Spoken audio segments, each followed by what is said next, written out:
Long ago, in the dust and gold of ancient Persia, power meant everything, except to a heart that longed for something more.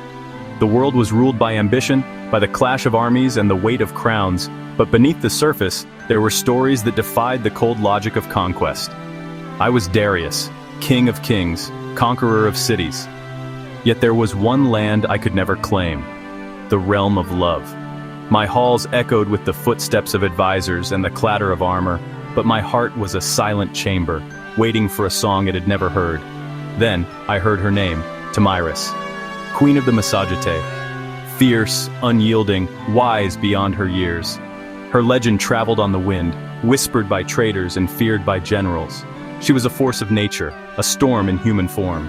She ruled not just with the sword, but with a spirit that could not be tamed. Her people followed her not out of fear, but out of love and respect. She was the heart of her nation, the fire that kept them alive through the harshest winters. Most saw her as a rival.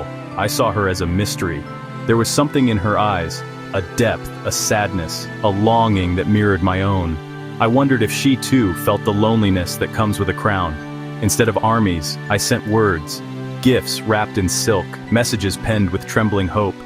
Each letter was a risk, a confession, a bridge across the chasm of our kingdoms. I wondered if she would see the truth behind the gold and the ink. Tomyris could have laughed, sent them back with an insult. But she didn't. She read my words, weighed them in her heart, and chose not to answer with scorn or silence. She was curious, maybe amused. She agreed to meet. In that moment, hope flickered in me. Fragile, but real, like the first star at dusk. Our first meeting was nothing like the stories. No thunder, no threats, just two rulers sitting beneath a sky scattered with stars. The world around us faded, and for a few precious hours we were simply two souls searching for understanding. She looked at me, not as a conqueror, but as a man.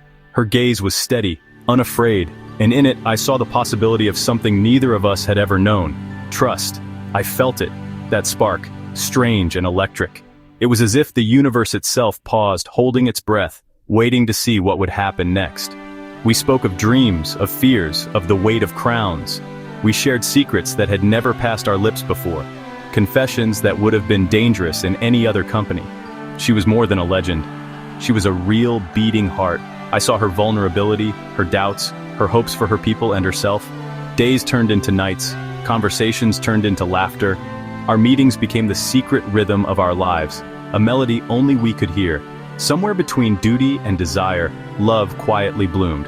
It was not a love of poets or songs, but something deeper, rooted in respect, watered by understanding. I admired her strength. She found warmth in my ambition. We saw in each other what we could not find in ourselves, a reason to hope, a reason to believe. For a moment, it was just us. No kingdoms, no wars, just Darius and Tomyris. In those stolen hours, we were free from the burdens of our birthright.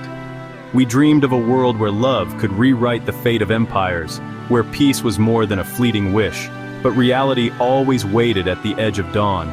But kingdoms aren't built on dreams. My empire wanted more land, her people demanded freedom. The drums of war grew louder, drowning out the quiet music of our hearts. We were two leaders, pulled by our hearts, chained by our thrones. Duty and love became enemies, and we were caught in the crossfire. Then came war.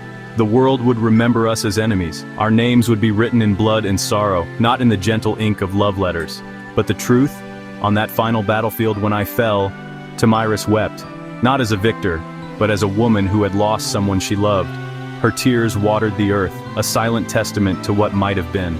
There was no happy ending, no lasting peace, only the echo of our choices and the ache of a love that could not survive the world we ruled. We had only a moment, fragile as a wildflower in the steppe. Yet in that moment we found a truth that outlived us both. But sometimes, a moment is enough to cross borders, enough to echo through the ages. Our love became a legend, a whisper that refused to fade. I am Darius. She was Tomyris.